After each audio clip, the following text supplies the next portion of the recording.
Welcome, everyone. It's really wonderful to have you all with us for this Geneva briefing of the Cyprus Futures Project.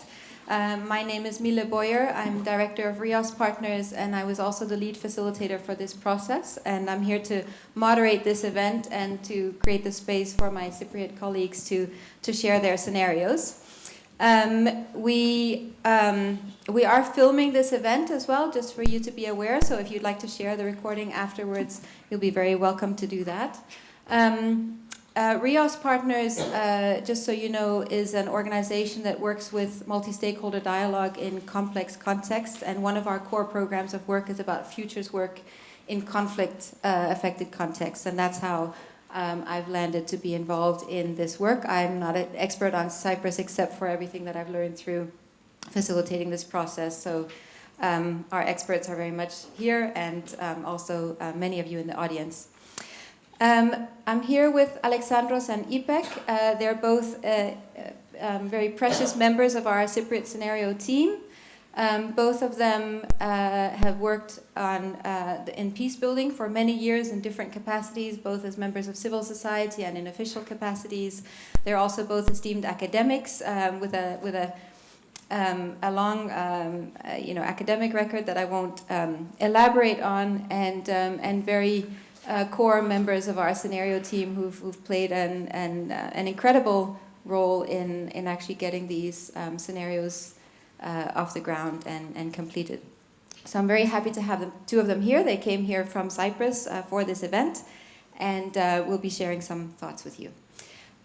Just to begin this process, I'll be talking more about the process and the project afterwards, but this is an interactive process, and so we would like to invite a moment of interaction for you as well. Otherwise, we have a lot to share here from the stage, and there'll be quite a bit of listening before we get into the interaction, and so we'd like to start with a moment of interaction as well.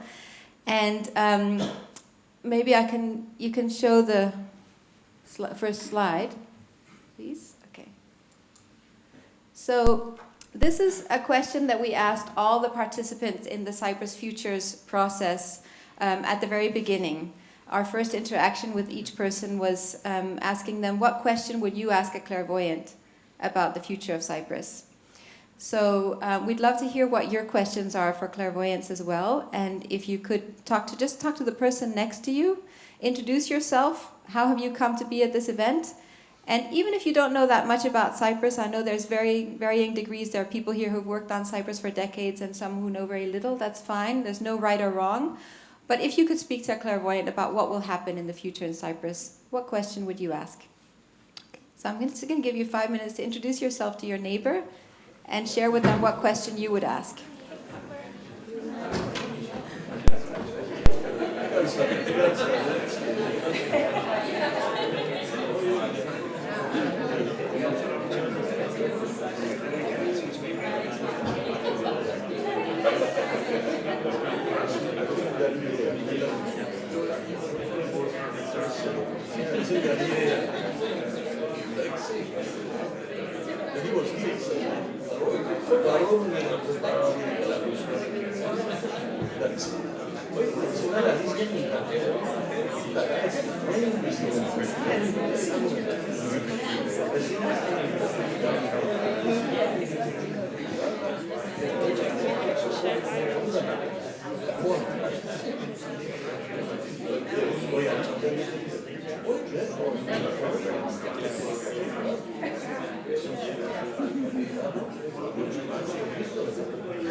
You have many apathetic citizens involved in such initiatives.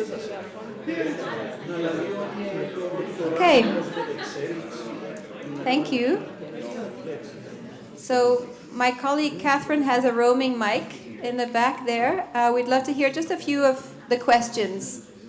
And maybe just introduce yourself very briefly and say, what is your question? We'd like to just hear 4 or 5. Yeah, here.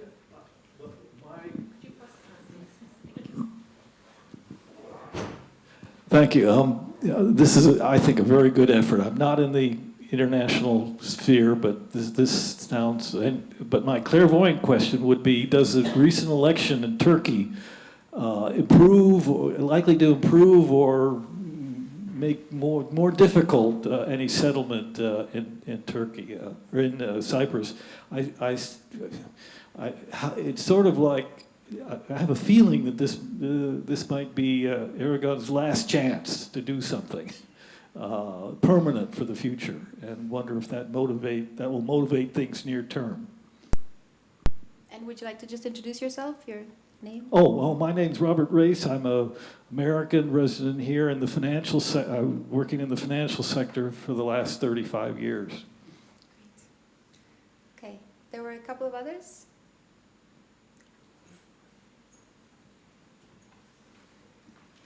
Here, Corinne, in front of you here. Okay. Thank you for the encouragement. Enrico Formica from the United Nations Department of Political and Peacebuilding Affairs, based here in Geneva.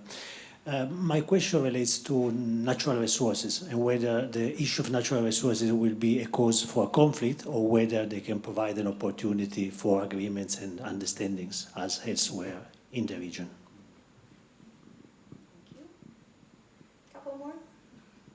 Here in the back.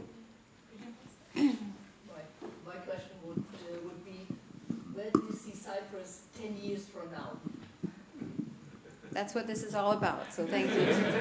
Okay, and last one up here, Akim. I asked the clairvoyant, if you are 20 years ahead, what language do people speak? What's the first foreign language at school? Wonderful. Oh, I'm Achim Wenman from the Graduate Institute. Great. Okay, well, these are all questions that were also discussed with the scenario team. And of course, we're not here to be clairvoyants or to predict the future. But this is very much part of the content that we were also exploring. So I'm going to share a little bit about the process, just so you know how this works. And then we'll hand over to Ipek and Alexandros to talk about the content of the scenarios. So first of all, what are scenarios? I think many of you probably are aware. I've also just said scenarios are not predictions. So we're not here to predict the future. It's not possible, but it's also not our measure of success. They're not stories about what will happen. And the conversation that this scenario team had was not about what they think is more likely to happen. It wasn't a competition of who's going to guess what's going to happen. They're also not proposals. So they're not stories about what should happen or what the scenario team thinks should happen or what they're advocating for. Okay? What they are is they're stories of what could happen. So they're possible pathways into the future that help us to talk and think about our lived reality today and to inform our choices today.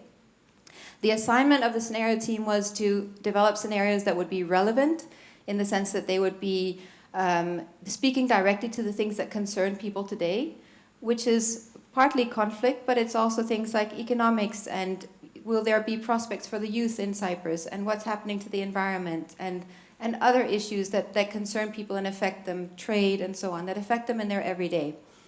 they also needed to be challenging. So it shouldn't be business as usual. It shouldn't be what everyone is already familiar with. They need to challenge the thinking. And the scenarios need to be plausible, and you'll hear us discussing this today. So it's about what could believably happen. Can you tell a convincing story, given the reality of the world today, that this could actually happen in the future? It's not about wishful thinking, and it's not about painting our worst nightmares. It's about the conversation of what could plausibly happen, but it can be at the edges of plausibility again. It's not about what's most probable or what's most likely. Is it within the confines of plausibility? And that was a lot of the discussion that this group had. What is within the confines of plausibility and what is at the edge of plausibility without being a pure fantasy? And finally, the scenarios need to be clear. So they need to be memorable. We couldn't have 20 different scenarios. We needed to have only 4. So you might think of other scenarios, but if we had created too many, then this wouldn't be clear as a discussion tool. The approach applies a method called the transformative scenarios approach, which is the approach that we're using when we work with futures work in conflict-affected contexts. This approach dates back to the transition from apartheid in the early 90s, when for the very first time people from across the political spectrum sat down with their opponents and discovered that the conversation about what could happen in the future was a way to have a structured and deep dialogue among people who fundamentally don't agree with one another and will never agree with one another. And this approach has proven very effective in many different places around the world. Among others in Colombia in the mid-90s, Juan Manuel Santos, who later became president of Colombia and winner of the Nobel Peace Prize, convened such a process, and he said later when he won the Peace Prize that it was one of the most significant events in his country's search for peace. He's also the author of the foreword to the Scenarios report and was a speaker at one of the first events that we hosted about this process. Tito Mboweni, one of the participants in the first process in South Africa, said it pushed us to confront our historically held beliefs and positions and then to see what we could do.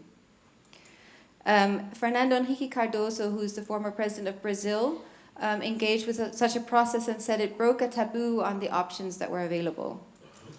And the Secretary General of the Organization of American States said the process he participated in broke down barriers to transparent dialogue and paved the way towards a debate without blinders or false prejudices.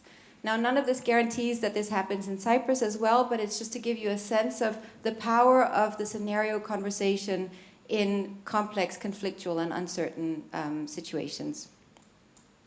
So why did we do this? To catalyze open and reflective strategic thinking and conversation about the possible futures of Cyprus and the opportunities, risks, and choices these futures present.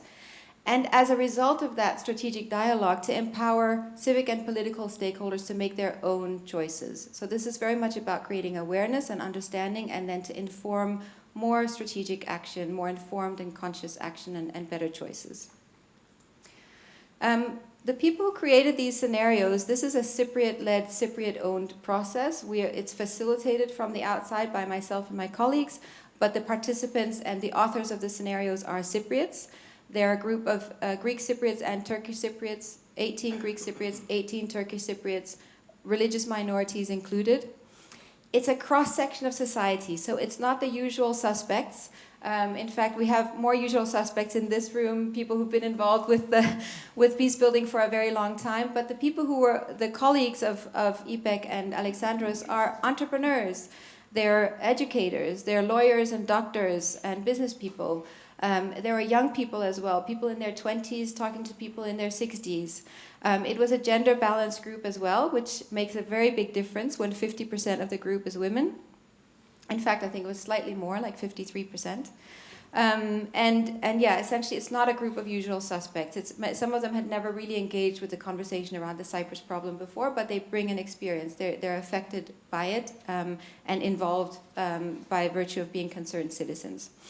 It's very important to understand that each participant joined this process as an individual rather than as a representative of an institution or even ticking a certain box. So people wear multiple hats in this process, and your profession is one thing, but also your status as a refugee or Other aspects of your identity also factor in. So they participate as individuals, but collectively, they're representative of a cross-section of society, and they volunteered an enormous amount of their time. So they've worked each of them has worked over 15 days voluntarily on this process, and some of them, like Alexandros and Ipek, much more than that. So they've really invested a huge effort into this, and they're all leaders in their own right, and people who certainly have other things to do with their time as well, but who believed that this was worthwhile. What makes the process unique? First of all, it doesn't require anyone to take the process doesn't take a stand, let me put it that way. It engages divergent actors in a conversation without the requirement to agree. It broadens the conversation beyond the Cyprus problem. So we said we're not here to solve the Cyprus problem. We're not only focusing on the Cyprus problem. Like I mentioned earlier, we're talking also about environment, security, economics, other issues that concern Cypriots. It's a Cypriot-led process that engages non-political stakeholders across sectors. It's pragmatic, it's fresh, and it's future-oriented. And finally, it feeds into and complements existing processes. So what we're also hoping with you, if you're involved in Cyprus in any way, that you can take this forward into the conversations that you're a part of and use the scenarios as a conversation tool. So our intention is not to compete with existing processes, but rather to offer a set of scenarios that can stimulate existing processes. Okay, so with that background, it's very important for you to understand what this material is before we go into the content. But with that, I'm going to hand over to Alexandros first to frame this work. So, hello from me. And of course, for those of us that come from Cyprus, or I think the same would apply for people from most conflict-affected countries. We have a somewhat difficult relationship with time. Yeah, maybe in more peaceful countries, the past and the future may be in a smooth continuum. But for us, of course, when we look at the past, we see a lot of complexity. We see a lot of frustration. And you can see here some of the difficult and most frustrating and most traumatizing events of Cyprus history, like the events of 63, 64, or 74, aspirations like pursuing peace, frustrations like failing in the peace talks, other achievements and triumphs, and other concerns of the present moment. So we have that to look back to, and when it comes to the future, there is just so much uncertainty. It's very difficult for Cypriots to know what's going to happen. It's so difficult that sometimes we just tune out from even trying to think about it, because it's difficult and maybe even scary to think about the future. But there is value to looking, but of course there is value to looking back. There are good ways to look into history, like to learn from mistakes, to affirm values, to honor ancestors, to forgive, to heal, to let go. So these are all very valid reasons to look towards the past. But there are also important reasons to look towards the future, especially for countries like Cyprus, to reflect on our possibilities and choices, to identify threats, to develop shared visions, to mobilize for collective action. But of course, the problem is that the future is not really known.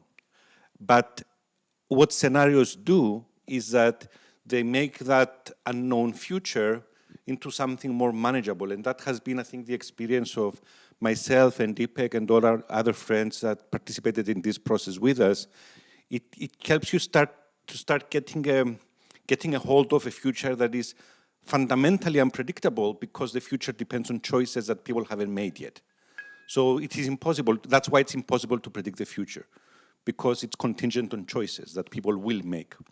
But scenarios is what helped us, and that's what Ipek, I will now hand over to Ipek, because scenarios is what has been helping us to start doing that reflection on possibilities and choices. And with that, I hand over to Ipek to take you through the scenarios that we as a group have collectively agreed on. Thank you, Alexandros. Opened it. No, that's okay. Thank you, Alexandros. So after intense discussions, we managed as a group to develop a set of 4 scenarios at the end. Our first scenario is no way. It's a scenario of stagnation and inaction. Our second scenario is my way. It's a scenario of divergence and opposition.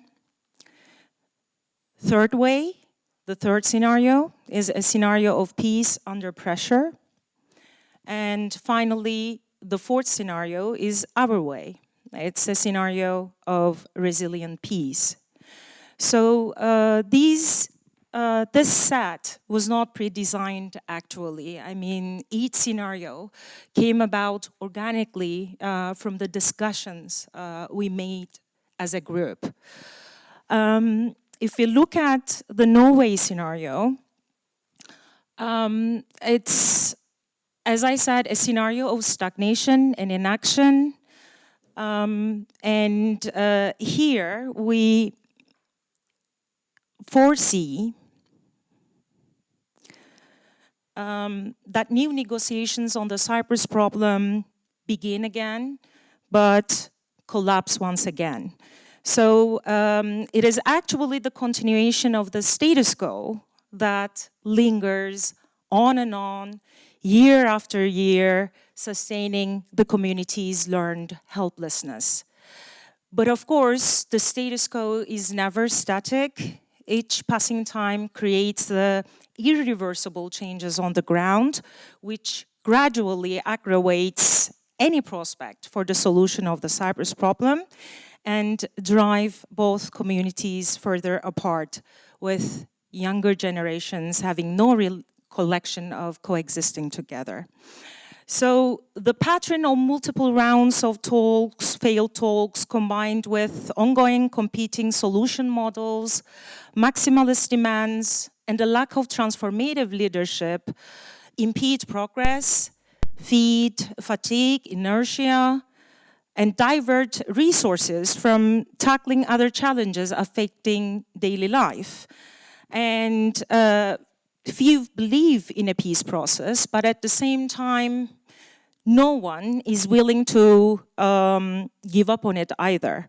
As a result, everyone involved in and affected by the Cyprus problem is kept stuck in suspension as de facto separation solidifies.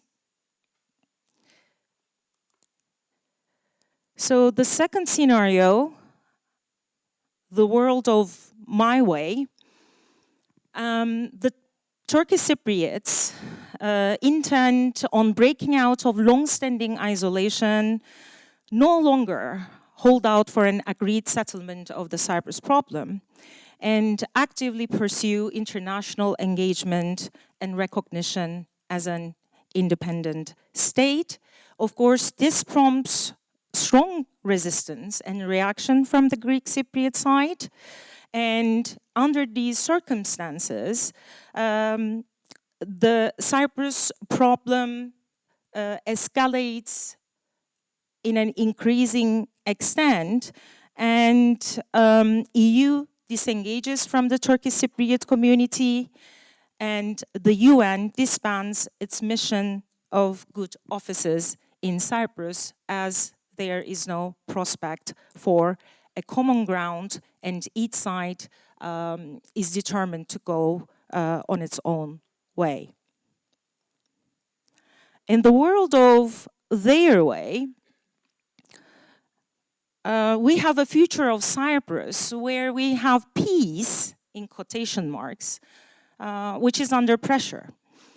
The global and regional challenges that the external actors face, combined with the geopolitical environment in the Eastern Mediterranean, necessitate solutions to pressing issues such as energy, which in turn necessitate solution in Cyprus.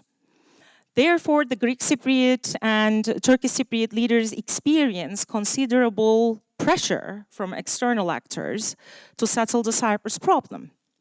They engage in high-level negotiations, again, elite-driven, top-down, with little transparency or participation from civil society.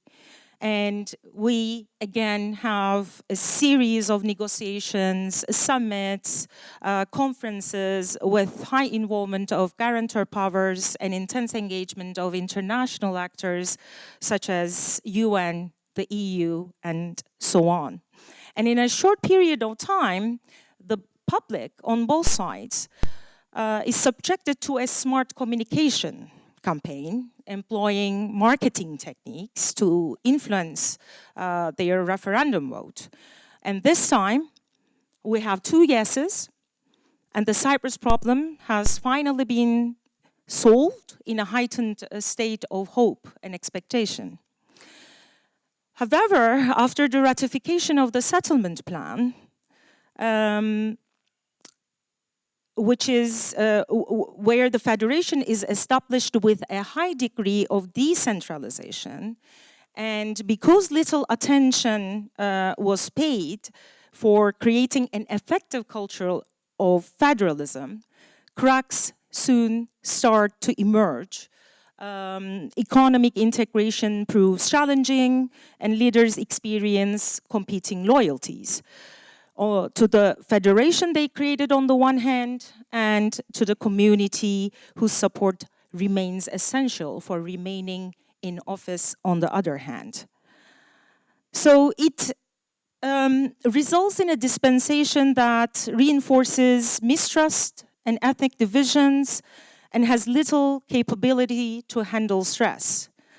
The Cyprus problem gets settled on the surface, but with potential threats and risks lined up on the horizon to threaten the already fragile peace that has been established under pressure. And lastly, we have our way scenario. This is a scenario of resilient peace. And we have a new approach here. We have a paradigmatic shift in the way we approach to the solution of the Cyprus problem. We have, yes, elite-level, top-down engagement of the leaders on the one hand, but at the same time, we have civil society engagement along with other important stakeholders, local and foreign alike.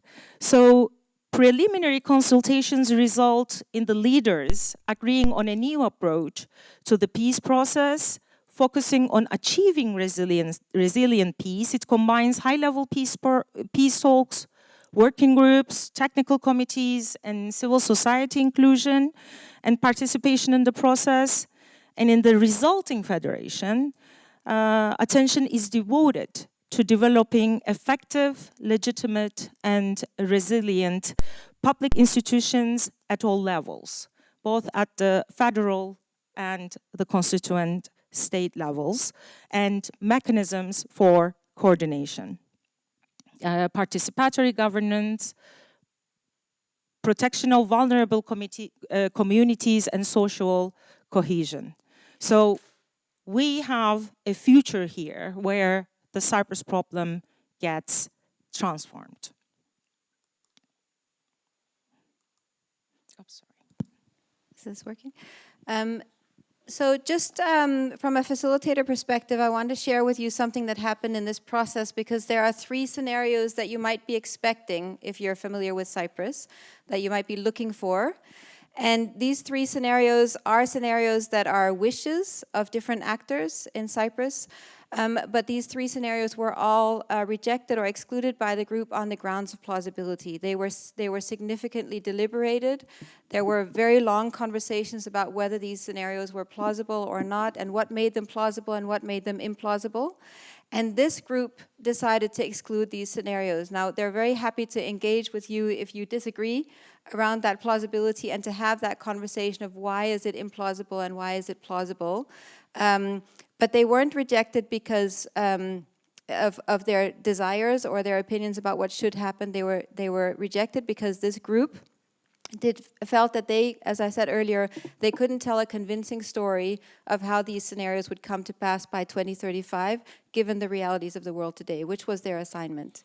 Okay, so those scenarios are the scenario of the unitary state, annexation of the north by Turkey, and the negotiated two-state solution. All right. So back to you. So to help us reflect a bit more deeply on these four scenarios that we did, which we found that passed the boundary of plausibility. Let me provide you with some contrasts of how, first of all, what will the role of the UN look like in each of the four scenarios, and what will the peace process look like in each of the four scenarios.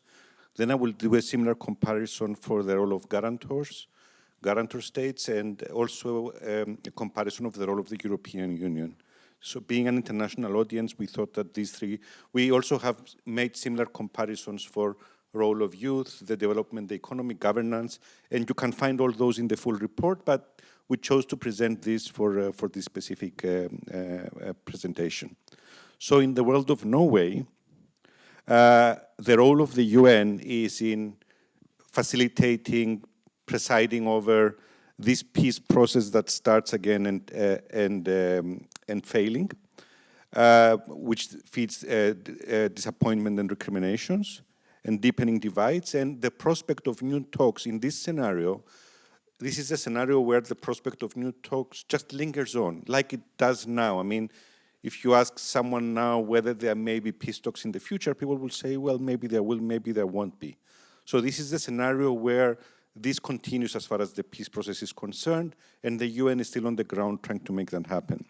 In the world of my way, negotiations do not get off the ground at all due to entrenched divergent positions, and leading to the UN, as Ipek mentioned, suspending its mission of good offices. And we did not say whether UNFICYP would also depart, because we thought that that's a different issue, that there's an international security issue attached to the president of UNFICYP, and we thought that there may be an ongoing presence. So we did not say in this scenario that we expect UNFICYP to also leave the island. We did say that in this scenario, it's good offices that would be disbanded. Then on the world... UNFICYP being the peacekeepers. Sorry, for people who are not so familiar with the Cyprus context, yes, UNFICYP is the peacekeeping force, whereas good offices is responsible for supporting the high-level peace talks between the Greek Cypriot and Turkish Cypriot leadership, aiming for a comprehensive settlement.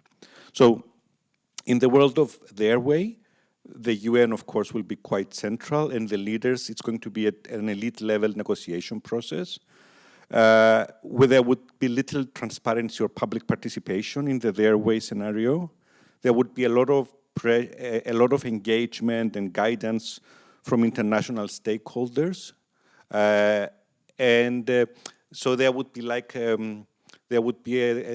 track one sanctuary around the peace process, leading to what will ultimately be the agreement in this scenario.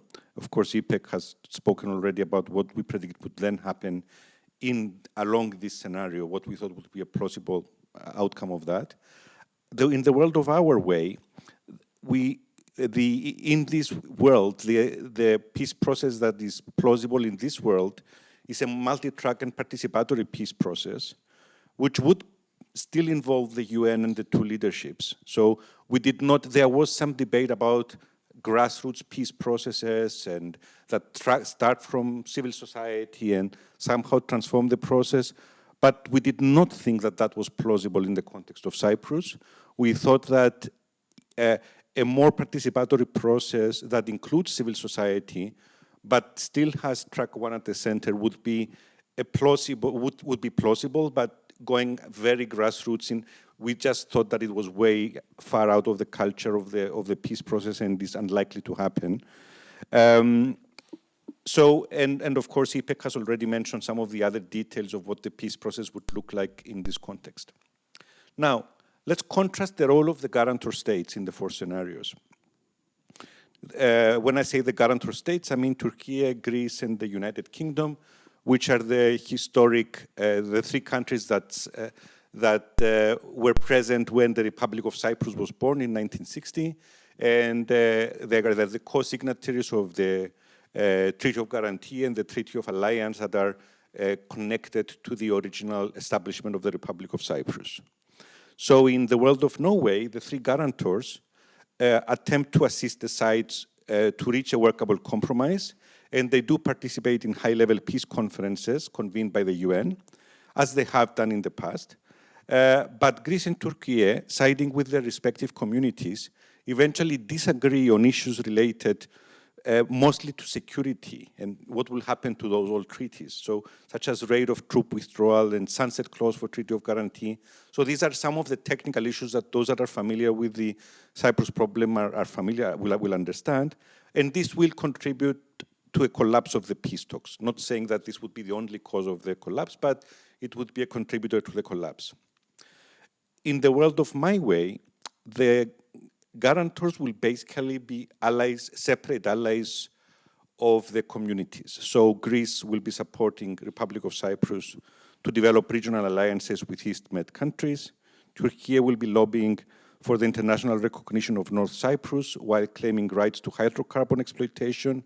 UK in this scenario will be focusing on protecting the status of its sovereign base areas in Cyprus. And while serving to protect their respective communities, the actions of the guarantors actually contribute to entrenching polarization and deepening the political divide between the Greek Cypriots and the Turkish Cypriots, because we basically have two separate political alliances forming between respective communities and the guarantors. In the world of their way, well, in that world, the peace process itself is motivated by the need of guarantors to reduce tensions between them. So there is a kind of Greece-Turkey need to settle differences in the wider context of NATO, for instance, and that puts pressure, and they put pressure on the respective communities to reach a deal. And in these high-level talks, which will happen in a similar way like the Norway scenario, except that they will be successful in this universe, the sides do reach agreement on security, with compromises and trade-offs between number of remaining troops, intervention rights. Britain agrees to reduce the area of the sovereign bases, and after the agreement, the sides remain close to the respective motherlands, contributing to ethnic rallying and fragile intercommunal relations. So there is still a sense after the settlement for Greek Cypriots that Greece is our guarantor, and for Turkish Cypriots that Turkey is our guarantor, and all of that is not really helping with the social cohesion of the communities. In the world of their way, the guarantors resolve to promote unity in Cyprus. In the peace talks, they provide their expertise to support the communities in establishing endogenous security institutions, such as an intercommunal Cyprus army. For those of you who know your history very well, this was actually envisioned in the 1960 agreement, and that was actually what the guarantors were supposed to be doing. They were supposed to be providing technical experts so that an intercommunal Cyprus army would be set up, but that's a lot of history ago. Early warning, early response systems, community prevention-oriented community policing. So there would be a lot of international best practices in security sector reform being incorporated in how the security issue is addressed, and the guarantors would be supporting that process in any way they could. And then after the settlement, new strategic alliances are formed between Cyprus and each of these countries on normal issues, not Cyprus-related issues. For instance, migration, counter-terrorism, use of ports, double taxation, education, trading, hydrocarbon agreements, which was mentioned earlier, that there would also be agreements on how all that would be addressed, etc. So you see very different roles of the guarantors in each of the four scenarios. And finally, the role of the European Union in the four scenarios. In the world of Norway, the EU continues to provide technical assistance during the new round of peace talks, while providing ongoing aid to the Turkish Cypriot community and supervising the implementation of the Green Line Regulation. The Green Line Regulation is what allows trade between the Turkish Cypriots and Greek Cypriots through the buffer zone in Cyprus. And after the talks collapse, the EU continues to engage with the Turkish Cypriot community on the same terms as before, with the hope that peace talks will one day resume. In the world of my way, and considering the growing polarization between the communities and that the Turkish Cypriot side is no longer pursuing a federal settlement, the EU cuts off all engagement with the Turkish Cypriot community, considering that that engagement was contingent on supporting the eventual settlement of the Cyprus issue, and only engages with its member state, which is the Republic of Cyprus. And as the Republic joins the Schengen area, the buffer zone increasingly takes on character of a hard external border of the European Union. In the world of their way, there is, before the peace agreement, there is limited technical support by the EU to ensure basic conformity of the agreement with the EU acquis. And during the implementation, EU supports capacity building of Turkish Cypriot institutions. But eventually, the European Commission in this world begins to protest when the constituent states of the Cypriot Federation start using tacit measures to limit the freedoms of citizens from the other community in areas under their majority control. Yeah. For instance, making it harder for people who don't speak one language to get along in their daily life in the area, in the other constituent state, and are there such tacit measures that will, without actually violating the acquis communautaire, make it harder for people to integrate. So, because in that scenario, that protectiveness of the constituent states will be there, we thought that that would be a plausible eventuality. And finally, in the world of our way, the European Union provides extensive support in processes contributing to EU acquis harmonization, but also peace building, which is something that hasn't been really, which we don't see in the other scenarios, both before and after a settlement. And for instance, the European Union provides frameworks for intercommunal joint business ventures, supports the establishment of participatory governance initiatives, advises on the establishment of effective institutions at the federal and constituent state levels.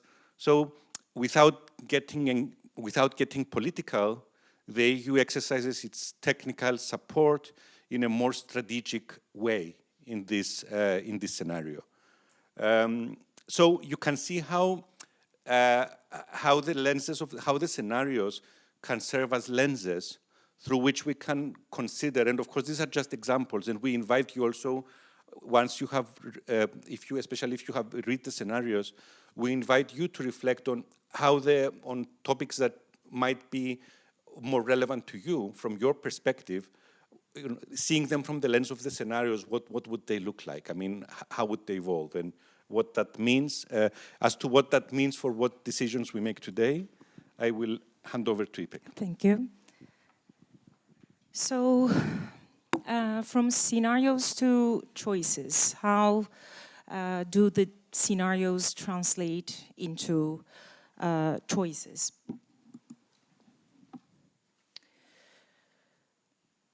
So scenarios do not materialize by themselves, just as what we call as future, yes, still unknown, is not an out there reality which is generated automatically and for which we have no control at all. So scenarios become realities through our choices, actions, inactions, and reactions, gradually nudging systems in specific directions.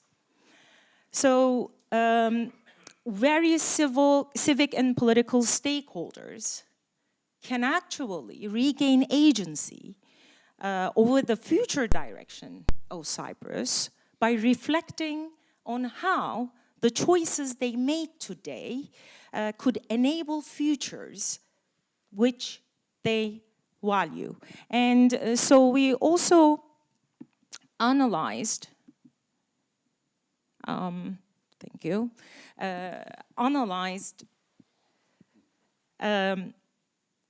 various choices different stakeholders might make on the path toward my way versus our way, for example. If we take the leaders of both communities as stakeholders, when we look at the My Way scenario, their choices are prioritizing protection and enhancement of current political structures, whereas on the path of Our Way scenario, they prioritize establishment of an inclusive and results-oriented peace process. If we take the civil society in Cyprus as a stakeholder, we see that in the My Way scenario, there is a defocus from pursuit of peace and turning toward other civic causes. Whereas in Our Way scenario, the civil society collaborate and develop shared visions for collective action. When we look at guarantor states, for example, as stakeholders, in the My Way scenario, we see that they focus on their rights over Cypriot territories and their strategic assets, whereas in Our Way scenario, they focus on their responsibility to promote peace, cohesion, and unity among Cypriots. So actually, scenarios become realities through the choices each and every stakeholder make on the path. Thank you both. It's just incredible just the deep insight that you both have and your capability to describe these scenarios and to convey them and to analyze the possible futures. And before we open up for the audience, I just want to bring it to the personal level for both of you as well, because you are both incredible analysts, and this is also very much about your lived reality and your personal story. And so maybe if I can just invite each of you to say something about what's the personal dimension of this for you? Ipek, do you want to start? Yeah. So I had the opportunity to serve under the leadership of two Turkish Cypriot leaders. They were both pro-federal solution and witnessed how political will and determination matter to solve the Cyprus problem. Having had that experience, however, in track one diplomacy, I have always felt that a very crucial element was missing at the negotiations. And that was clearly the civic engagement and civil society participation. The link between the leaderships on the one hand and the people on the other hand was simply missing. Even though both communities are very much interested in politics, in the general sense, in the politics of the Cyprus problem, they follow developments, news very closely. But if you ask ordinary citizens, what does federation entail? Or how does it translate into their daily lives? They have no idea. They don't know much. So the missing link is actually that big. So there are only official narratives heard and internalized exclusively and separately on its side. There are slogans, labels that polarize both communities, across communities, within communities, but no real knowledge and awareness of how life would be in a federation. Although a potential federal solution has long been on the table and at the heart of our discussions, we have never developed an evolving culture of federalism or living together, working together, or coexisting together. So this transformative scenarios process as a civil society initiative has provided me with another opportunity to actually work on the other track of diplomacy, try bridging that gap and to search for ways to create a link between the two, ultimately towards a multi-track diplomacy where the communities, the societies, the people regain their agency toward their own future. And yeah, personally, it was indeed very educating and enlightening experience for me. As the name says, it was truly transformative. I think for all who participated in the process at varying degrees and in various ways. At times, we went into despair, we got frustrated, we got stuck in our communal ethnic identities because we all carry the burdens of the past, the traumas of the past generations, the fears of the past generations. And at times during the scenarios process, I personally felt myself reliving the negotiations, but we managed at the end to empathize with one another, to understand one another, to compromise, and to agree. So right now, I feel more convinced than ever that we need to revive the social dynamic and get people to engage into a discussion on their own future and to make them feel empowered, to lead the way, put pressure on the leaderships to act on it, as well, of course, together with the help and motivation of all stakeholders involved in the solution of the Cyprus problem. Thank you, Ipek. Alexandros, what's the personal dimension for you? Well, I think the one thing that is slightly different between Ipek's experience and mine is I think I spent comparatively more time in civil society and less time in official capacities than Ipek. Though I had a little bit of that experience also on the official side, and I think I spent probably more time in civil society than would have been smart for than was smart for me to do so. But I've always had this. I think many of us have, and people I think generally in conflict-affected countries, this obsession of we must do something about this. We must solve this problem. Yeah. And in that obsession, I often found myself getting in conflict with others that had different ideas about what the future would be. And I think if you ask me what is my predominant experience of over 15 years of being involved in the Cyprus peace process, mostly in civil society capacities, it's mostly an experience of frustration and disappointment. And I think what this scenario process has helped me with is it has helped me to make sense of that frustration. And how does it make sense? I was hitting against people that were pursuing other futures. And we never spoke about what that other future was. So there I was writing nice poems about the our way universe, which was my kind of approach.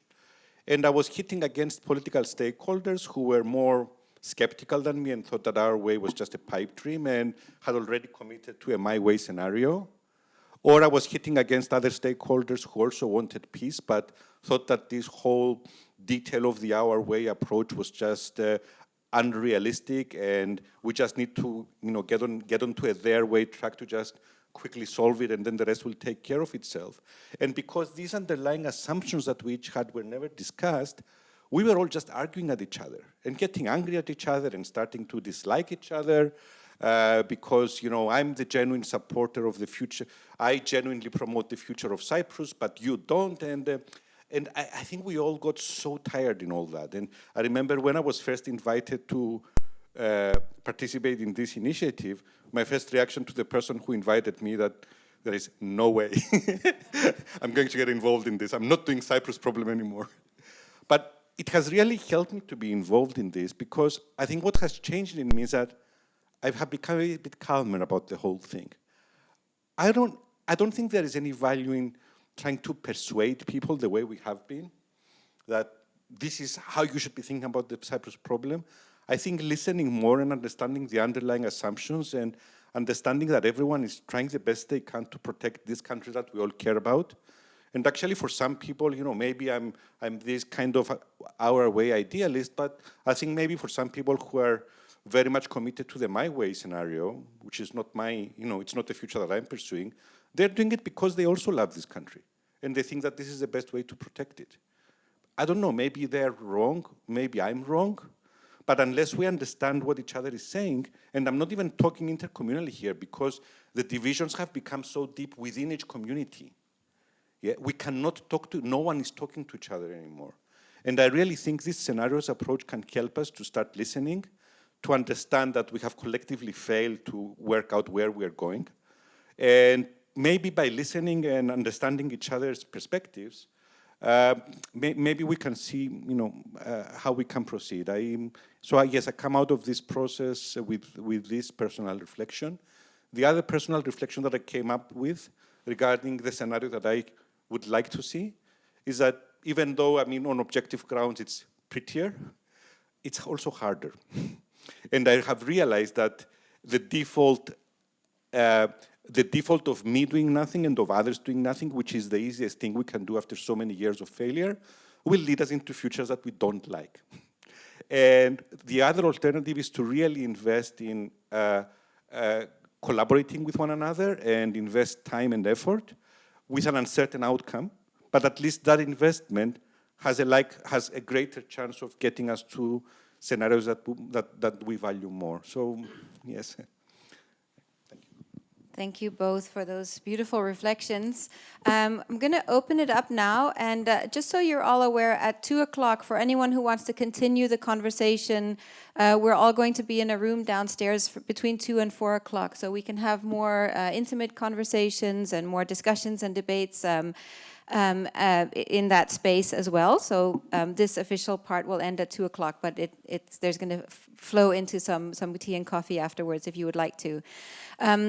I'm going to open up to questions in a minute, but I would just like to also ask Erhan Erçin and Harry Dimitras to share a few words. Erhan and Harry have both been instrumental in making this process happen, the very early champions of this initiative. Harry is the director of the Prio Cyprus Center, and Erhan is a recent special representative of the Turkish Cypriot leadership to the negotiations to the United Nations, and has been working for decades in various negotiations and on these issues. So, Erhan, maybe I can start with you. What makes this process unique from your perspective? And Catherine's going to share the microphone here. Thank you, Mille. Alexandros, Ipek, this is a really fascinating presentation. It hasn't been easy to gather together 36 Cypriots to reflect and think outside of box at a time where everything was stagnated, and Reos partners played a very instrumental role in successfully implementing transformative scenarios model to Cyprus-related issues. And there were times where we were really seeing how much need exists in order to do something different. When we engage into this whole thing, as I said, we got really inspired from the idea that doing nothing is not an option for us. So I would like to underline two things that both mentioned by Ipek and Alexandros, but we need to continue in this mood. That's why I would like to emphasize these two elements. As you said, I have been involved for 2 decades during the reunification talks. At every time, we had some civil society engagement, but predominantly it was leader-led processes. and basically it was track 1 processes. As one of the persons who were in the core teams, sometimes more proactively, I realized that we need to re-engage and redesign track 2 processes, not only in Cyprus, but in any kind of conflict zone where there is a peace process. These 2 things go hand in hand. You cannot, left one ignored and focus with the other one. It's something that we learned from our experiences. So in this regard, this has been a very valuable experience, and we need to continue in feeding this and widening the impact of this work beyond 36. I also would like to congratulate the team for doing this already. There has been a lot of coverage back in Cyprus through the press. We need to emphasize how these transformative scenarios could be reflected and discuss it more. Because as it was mentioned, nothing is static and things are working on the opposite direction.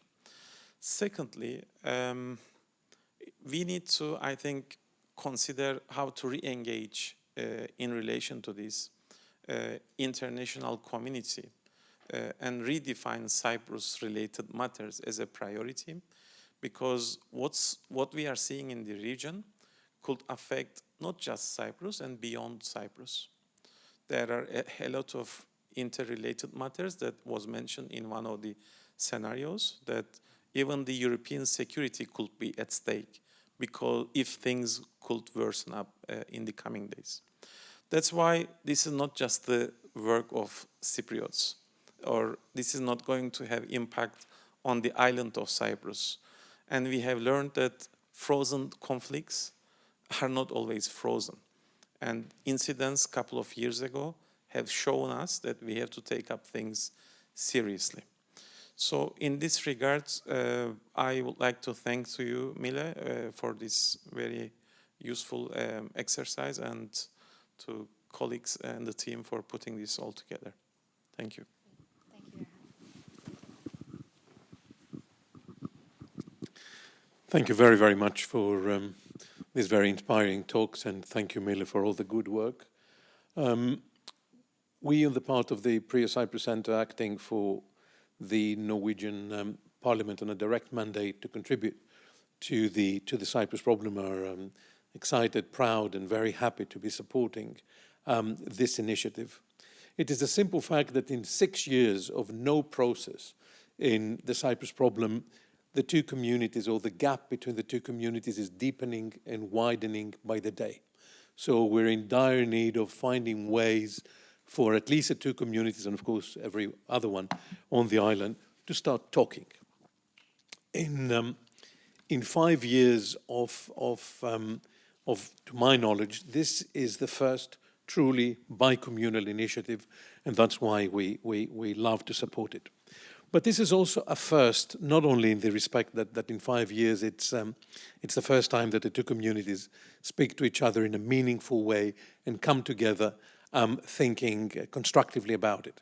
It's also, I think, beyond that, to my knowledge, this is the first ever approach whereby a detached, very objective, I'm going to say, but certainly detached way of looking at things, because until now, all efforts, I'm going to say all good efforts, and I exclude the less successful ones, have been designed to promote the solution that every time was discussed.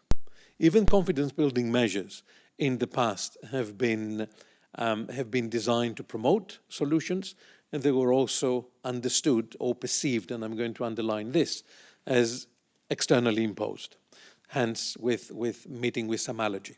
This is the first time then that a detached, objective effort is being done by the 2 communities of coming together and discussing beyond what each would favor, desire, or promote, to discuss something that is truly outside the box and constructive for the future.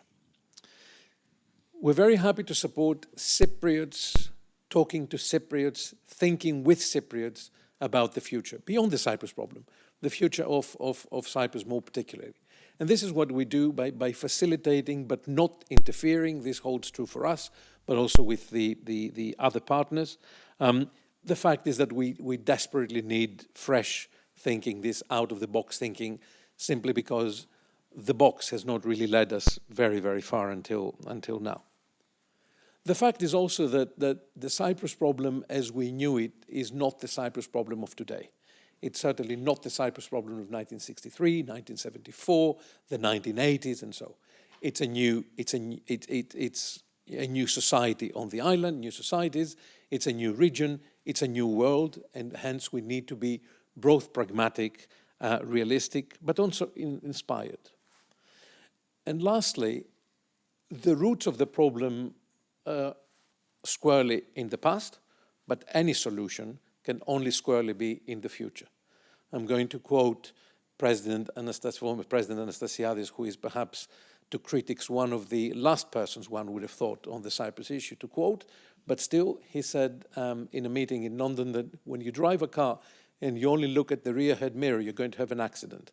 You need to look ahead and from time to time in the mirror. And unfortunately in Cyprus, I think until now, we've been looking more in the past, trying to apportion blame rather than being constructive about the future.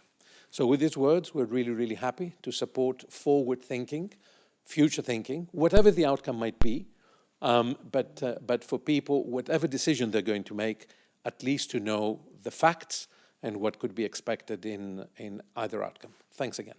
Great. Thank you, Erhan and Harry. So we'll open it up to questions at this point. We'd love to hear your questions. And if you could keep it a little bit brief, as we have about 20 minutes left. And then, as I mentioned, we will have time for further discussion. Michael, go ahead. And grateful for your presence here. Thank you. I'll be super brief. What's next? Okay. I think Mr. Mavroyiannis has a similar question. Exactly the same, so I don't need to ask.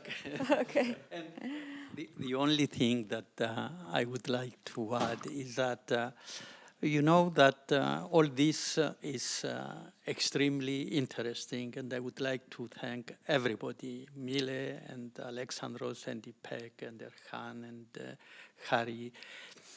The issue here is that even in the best scenario, when we're talking about, reflection and action, we are still at the theoretical level. What do we do really next in order to change things, bearing in mind that currently there is no game in town, there is nothing.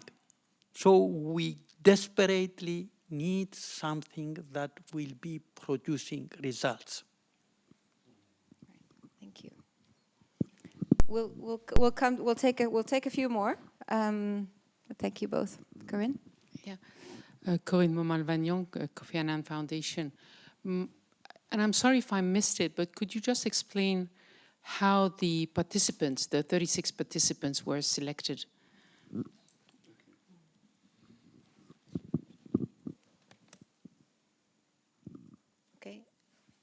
Okay, shall we start with those two? Shall I talk about how you were selected? Yes. Ipek, you were one of the conveners. Why don't you explain, actually? Yeah, okay. Yes, so firstly, four Turkish Cypriots were selected and four Greek Cypriots were selected by the stakeholders of this process. So, and we were given the task of convening a group of, approximately 35, 36 people, which will be representative of the Cypriot society at large. So those 8 people, we, made a lot of, we had a lot of online meetings before coming together in person and try to, as Mille explained, trying to form a team which has gender balance, different age groups, different political views, orientations, and different coming from different professions. So actually, it was that 8 people which were conveners who brought up the team together, taking into consideration those many important elements to bring up, to compose a group which would be representative of the Cypriot society and both communities. And maybe just to emphasize that it was really looking for a diversity of views as well, because it can sound like 8 people found their friends, but that's really not what happened. They were really inviting in people who disagreed with them as well in some cases, and who do we know? The eight of you were already diverse in terms of your own perspectives and political views, but even beyond that, you were also looking for others who were thinking differently from yourselves. I was as someone who was not one of the conveners. I can, but who has been involved in various civil society initiatives, I can say that it was probably the most diverse group that I have seen convening around the Cyprus issue in all the years that I have been involved. It was boldly diverse. I mean, I think that would be the way I would describe it. So the convening team, I think, did a good job in, I think I can say this. I can say this because I wasn't one of them. I think I can say that you did a really good job in getting that diversity in the room. I think each one of us really, we challenged ourselves when we consider who to approach. So thank you very much. And now to the hard question. What next? Shall I start? So I'll be practical and specific, okay? I think that for this process to prove useful, it would be very helpful if the scenarios somehow become a common language that we can use to understand what our possibilities and what options different stakeholders might have. So I believe there needs to be a lot more effort in coming months in making people aware of this process. I think also the whole logic of scenario work, of scenario-based, which of course leads to scenario-based planning, which is a very sound planning principle. I think that whole mentality is something that can be further nurtured, even when it's not specific to this. I want to share a vignette here. You probably don't know this, Mille, but after we went on the media presenting these scenarios, I mean, in another hat, I'm a mental health expert, and I participate, for instance, in a national committee in Cyprus on the promotion of mental health of children and adolescents. Yeah, that's in a totally different capacity.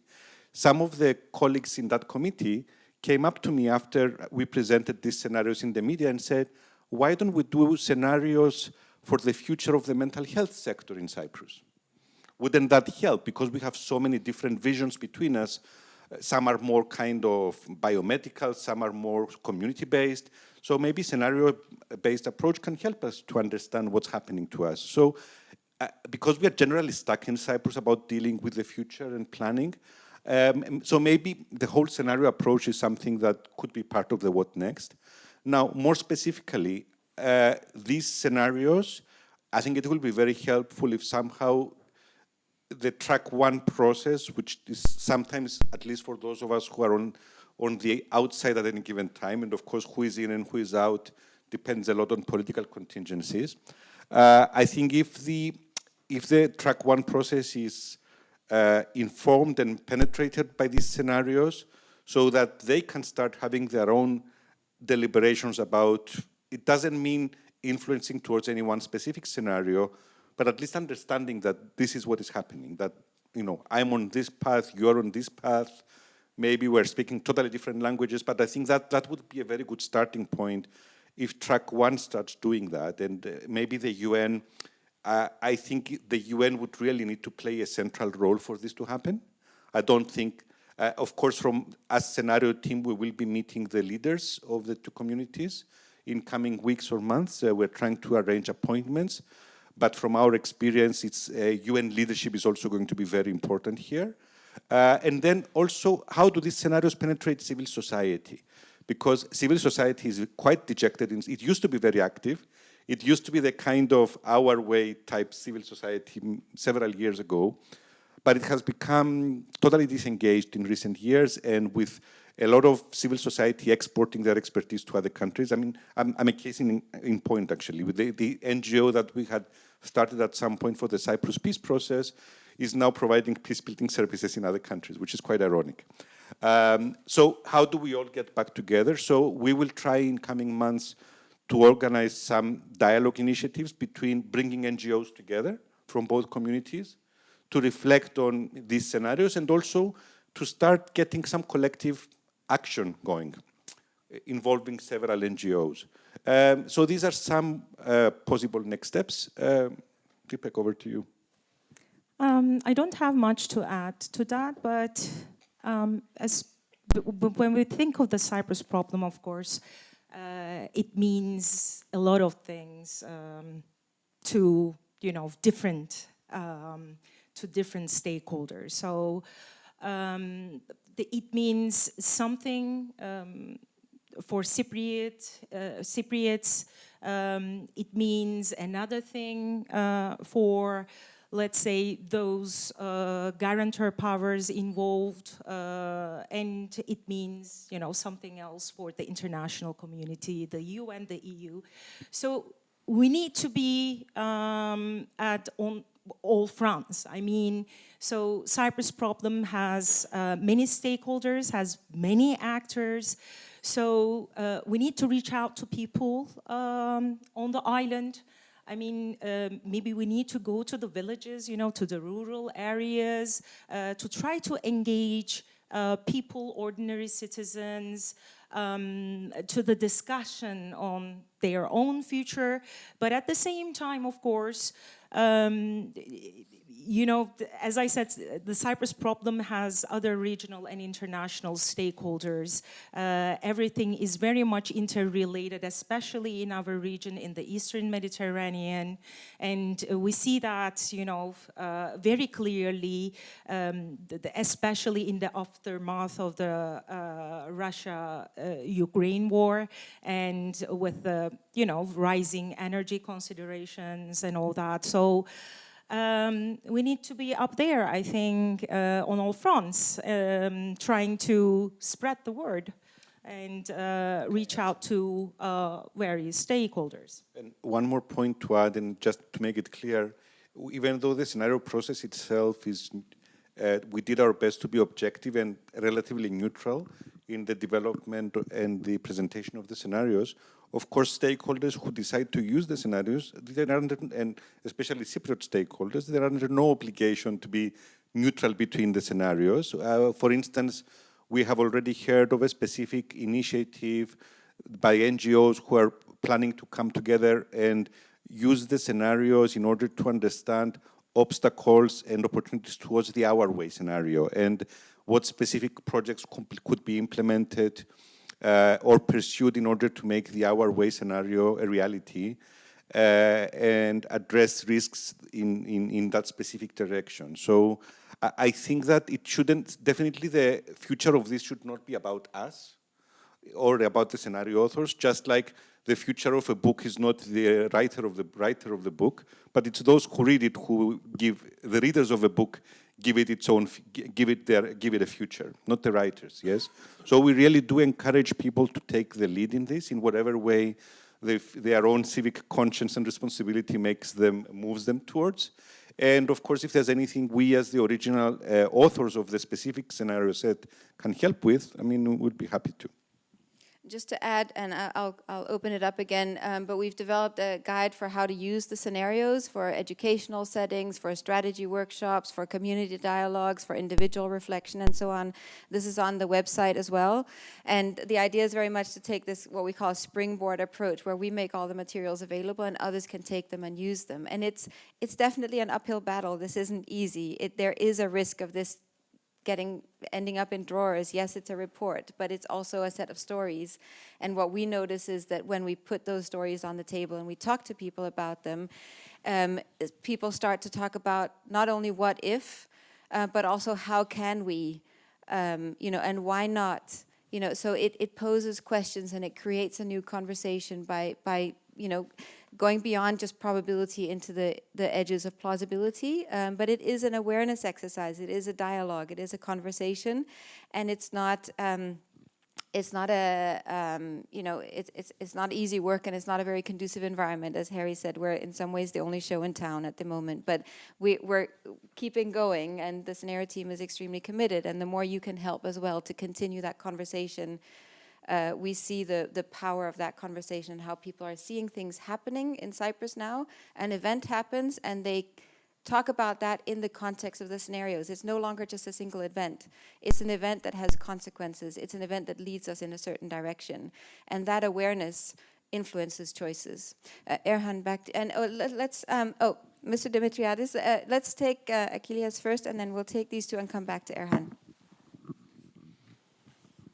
Well, thank you. Thank you, Mille. First of all, congratulations. I am actually encouraged. This is the most encouraging thing I've seen for the last 12 months, at least.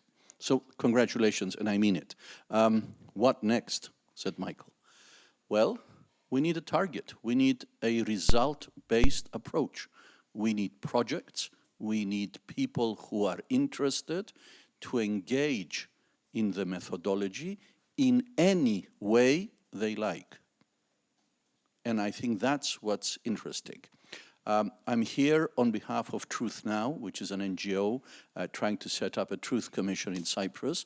And I wanted to throw the question to you. Do you see a truth commission fitting in to your scenarios? And if yes, what next, said Michael. Thank you. Wonderful, thank you. Okay, up here.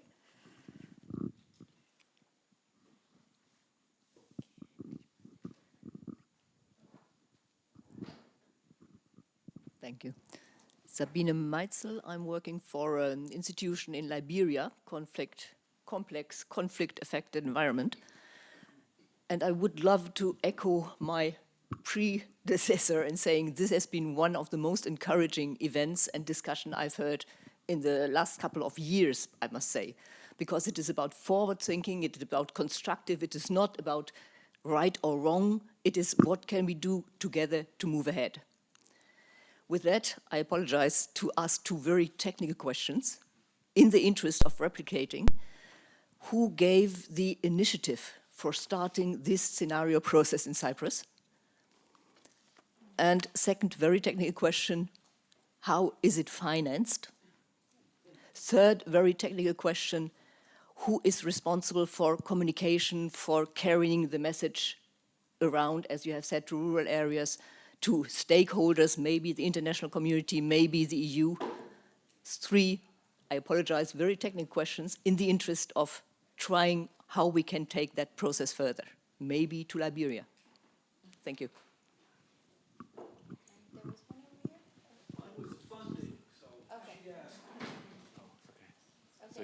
Michael, there's one here. Thank you. Just to piggyback off of that last point, my name is Sarah. I'm from Cyprus, and I'm a student and researcher here at the Graduate Institute. So Reos Partners, you've obviously done the future scenarios in other contexts, and you've mentioned that you've also exported peace-building work to other contexts.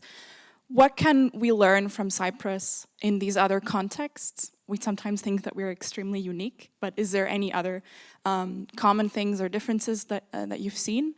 And yeah, how can this work inform other contexts? Okay, let's take you, and then Michael and Erhan Thank you very much again. Congratulations. It's quite interesting and innovative way of thinking to intractable problems. So we'll treasure that also for the context. I have a quite straightforward question as well.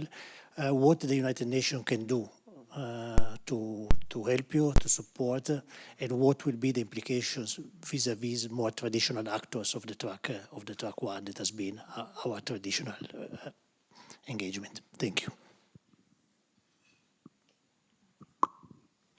Is it up to me? Thank you. Thank you very much. Also, let me join in the saying how interesting and how well done this is. So to build a little bit on my question, the next one, also to make some comments on the context in which the so-called Cyprus problem sort of find itself all of a sudden. Again, as you said yourself, it has changed. Everybody has mentioned that.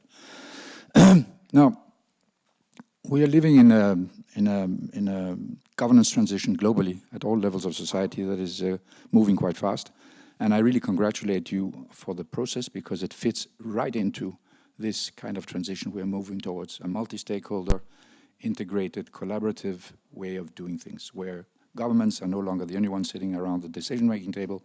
There will be others around that. And in that sense, I think you're moving really and moving ahead in the right direction.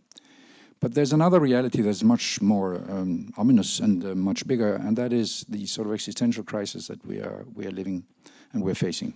Climate, health, corruption, inequalities that are not strangers to Cyprus either. In fact, so there is, particularly when you look at the last solution, and if you get to the R way, which you will not be surprised, I'm a great fan of, and how you implement that, it will be important to sort of step outside the Cyprus box as well, because the Cyprus problem is no longer just that isolated little problem in a corner that some people would take up every now and then and otherwise not paying much attention to if you were outside the island. It's really situated in a much greater context in which, unless we start finding ways of working together, both at the local level, at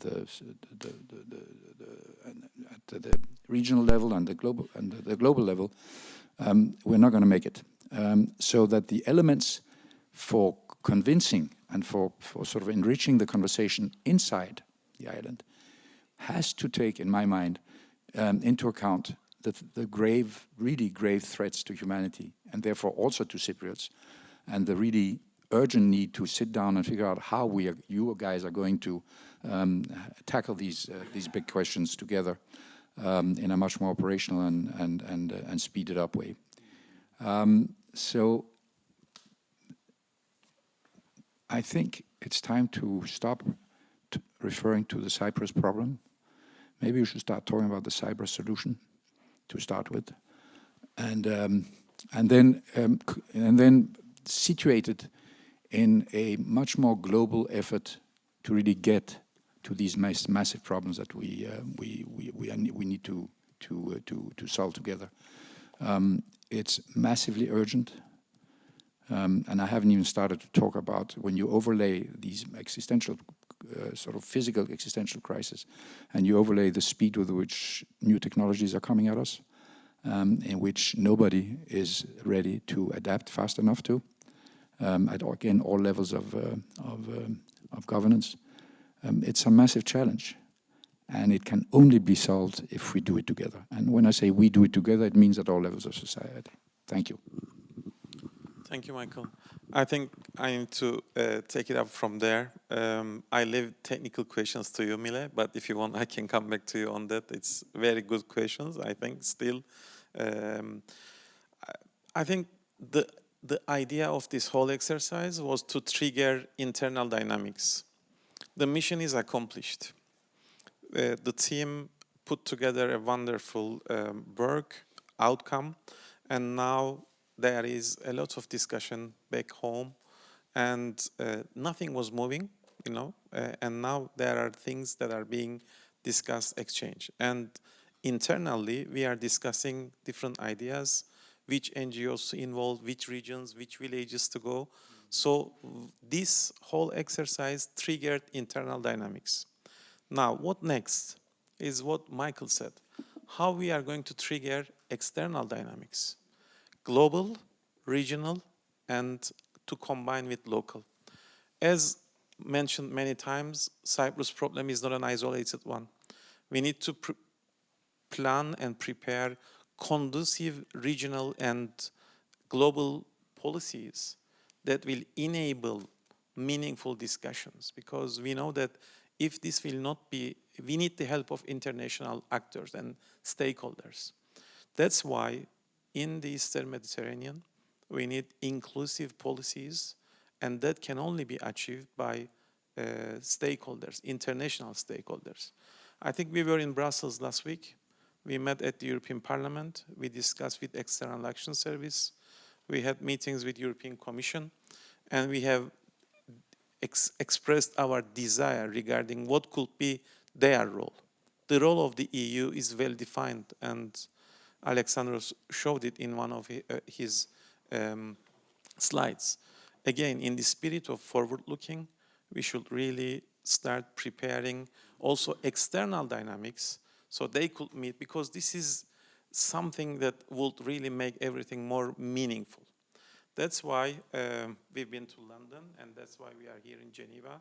I think we shall continue these efforts because it's not easy, because Cyprus-related matters or solution of Cyprus problem or Cyprus solution, it hasn't been an easy one to achieve, and we just now need more proactive stance internationally to help locals who have taken very courageous stance at a time when nothing was moving, and geopolitically it was very risky. So yeah, once again, very special thanks to the team. Great. Thank you. Shall I just take the technical questions very quickly? These processes, the transformative scenarios processes, often start with what we call a quiet convening phase. It's before you have the official invitation, before you have the official framing, there are informal conversations that are happening among people who care. And that's what happened here, primarily between Erhan, Harry, and a third person called Felix Merckx, who heads up the Result Mediation Foundation and happens to be the husband of the Dutch ambassador in Cyprus. And he's the matchmaker. He knew of our work. He had been following Reos Partners for many years, was in Cyprus and was in these informal conversations. And so he had the insight to say this needs to happen now, and made the connection and invited us to come to Cyprus to have conversations, and many informal conversations, and a lot of voluntary effort and resources from people who just believed that this was a good idea. And their faith in this being a good idea led us to formulate a more formal structure with PRIO Cyprus Center, Result Mediation Foundation, and Reos Partners as the organizers, but all three of us with no formal influence over the output. So the output is purely the work of the scenario team. So there was an informal convening process, and there's always someone who has the idea, who knows something, who sees an opportunity, and that's not necessarily the person who's the formal convener later on. It was resourced by the governments of the Netherlands, Finland, and Norway via the PRIO Cyprus Center. It was very difficult to finance because Cyprus is an EU country. It's not a priority for many philanthropists, and many funders or government donors are also not seen as neutral. So we had to find impartial funding that was also willing to take the risk and willing to prioritize Cyprus, and that was extremely difficult. But we've managed until now, and we're now looking for financing for the following phase, and for the communications. Up until now, it's been led by Reos Partners with the scenario team, and as I said, we've made all the material available. We're hoping that it will be much more decentralized now. We don't want it all to be dependent on us, but there's certainly a commitment from everyone who's already involved to keep driving and nurturing that communication process. So let me hand over to you for the other questions. So let me start with Achilleas' question, which is a good example of a very specific topic that maybe if we approach it from the lens of the scenarios, it might help us navigate the relevant challenges. So He spoke of a truth commission, and of course, Achilles is a well-known advocate of the importance of establishing a truth commission in Cyprus. So what would that look like from the perspective of the scenarios? The first thing to say is that it seems like a specific activity or project or institution that would be a better fit into the Our Way universe, because the Our Way universe is the one that is, by definition, more inclusive of the soft aspects of the Cyprus issue. The Their Way universe really focuses on hard topics like security and property and doesn't have a lot of time and patience for these softer aspects like reconciliation. So my first suggestion to someone who wants to promote a truth commission is to find other people that are also trying to support that are part of the Our Way universe or are trying to work towards that scenario. For instance, it may be people that are working on youth peace education. They are also likely suspects for being in the same universe as someone like you. And develop partnerships so that you can further develop ideas together. And then identify stakeholders who are not at all in the Our Way world that you live in, and talk to them about it, but not at the level of the proposal, but at the level of the underlying assumptions. That you see, maybe you think maybe it's someone that lives in the Their Way universe, and maybe from your perspective, all we need to solve is the hard issues. But actually, if you solve these issues as well, that would also sustain the harder issues, etc. So you would first need to argue at that level before you talk of your idea for a truth commission. Otherwise, they will not understand what you are telling them. I think that would be, and I think that kind of filtering can be done for almost, I mean, we can play this game for a long time if you want, of filtering specific topics through the scenarios. There was a very interesting question from Sarah about learning from other contexts for Cyprus. And I think actually some of those learning from other contexts, because it was not just me, there were others also with experience from other contexts, and I think it did make it into the scenario report in different ways. But if I were to summarize some learnings from other contexts, I think what we learned elsewhere is that peace building can be a lot more focused and specific and based on best practices. That has been the case in Cyprus. In Cyprus, over the last 20 years especially, a lot of authority for how the peace process is managed has been delegated to the leaders of the communities, with the UN not really exercising its own voice and bringing in the expertise that it has from other contexts. And just to mention a couple of examples, security sector reform. Even though it's the biggest sticking issue in Cyprus, the so-called security dossier, instead of seeing it as a security sector reform issue, which is basically what it is, we see it as this sui generis Cyprus problem guarantee issue. But it's not. By the way, I will take you up on calling it Cyprus solution instead of Cyprus problem. The other concept that is very relevant to Cyprus is the notion of resilience that is very important in peace building globally. We've been seeing that everywhere we go, but no one in Cyprus has been speaking about developing resilience at multiple levels, and so that the different levels of resilient institutions and resilient persons and communities connect with each other. Issues of mental health and peace building, like addressing intergenerational trauma, building socio-emotional skills in young people. Again, we see this in other contexts, but because we have this hyper-political process in Cyprus, that has also been neglected. So these are some examples of what we can learn from other contexts. I mean, I feel like I've been a student, even though I'm supposed to be going in other countries as a consultant, I mean, basically I go as a student taking notes, to be honest, because they do a much better job than we have ever done in Cyprus. Very often I use the saying, I mean, to being a bit provocative in Cyprus, that we are nowhere near the level where Africa is. We have not reached the level of Africa when it comes to peace building. We're way below that level, yeah?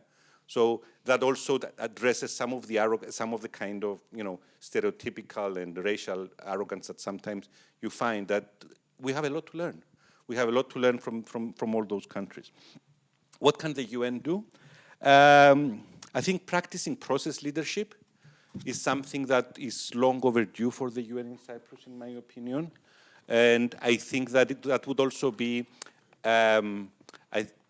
I think that Cyprus, the UN has been very reluctant to practice any kind of leadership since 2004, when it was accused of exercising too much leadership. And it went from content and process leadership to just letting the sides decide everything. But of course, the sides do not have peace-building expertise. It's the UN that carries that expertise. So practicing process leadership and bringing in those best practices from other countries, which the UN knows how to do. I happen to personally know them and a few others because we have seen what the UN does elsewhere. And it's a pity that that's not what the UN does in Cyprus. And more specifically, developing the vertical connection between track one and civil society is something that the UN must help with if it will happen, because speaking as civil society over the years, we have often felt like the door was locked as far as we were concerned. It's like the UN was in the room with the leaders talking about a million things, and we were outside the room. I mean, very often actually literally outside the door. I mean, like in Crans, Montana, there were lots of civil society activists with placards outside, but they were not inside actually being part of any deliberation. And it's the UN that has to open that door. If the UN expects the leaders to decide to open that door, actually one of the things that the leaders often agree on is not to include civil society because it would make things complex. And it's not because of ill will, but it's because that's what seems right to the leaders. So I think more leadership is needed there in order to break down that barrier between track one and civil society, and the UN can help with that. Just, yeah, a few brief comments. So maybe we should, start thinking about, having an updated mandate of the UN, with regard to Cyprus, because the UN mandate in Cyprus is a very, restricted one. So we need to have a more comprehensive, inclusive, robust mandate by the UN in order to be able to have such a space where the UN forces, political, peace building or peacekeeping, having much more involved in an effective way in Cyprus. So that's one thing. And another thing, of course, about the Truth Commission. So many academics also, studied this Truth versus Reconciliation Commission or Truth and Reconciliation Commission. So the idea that the Truth Commission cannot be applied in Cyprus has been a very, prevalent one, because Cyprus is a very small community, people know one another. So victims, perpetrators, who are who, and how to deal with them. These are issues, serious issues, especially for politicians, of course, for leaderships. But I think it will be a very, the scenarios will be a very useful framework for us to elaborate on these ideas and how, Truth and Reconciliation Commission, one dealing with the past and other looking at the future, could fit into different possible futures of Cyprus. Great, thank you both. Thank you all. We've gone a little bit over time. I think just one comment on what you said, Michael. I think we were discussing this morning about the our way scenario actually being a very pragmatic scenario. People think, oh, that scenario would be very rosy and fluffy and all of that, but it's actually very pragmatic, and it's focused on resilience, partly because of the existential challenges that we're facing and that Cyprus also needs to address. And so this focus on resilience is key there. So thank you all. We went over time, so thank you for your patience. As I mentioned, we have some coffee down the hall here for anyone who would like to stay for informal interaction. Please spread the word. Please engage more people in these conversations. And just leaving you with one quote that we've been repeating often in this process, that hope is the ability to see the plausibility of the possible and not only the inevitability of the probable. we tend to spend a lot of time saying the probable is inevitable rather than looking at what is really possible and being able to see that possibility. Okay, so I'd like to invite you to leave with that idea, and we'll continue for those who would like to at the coffee. Thank you.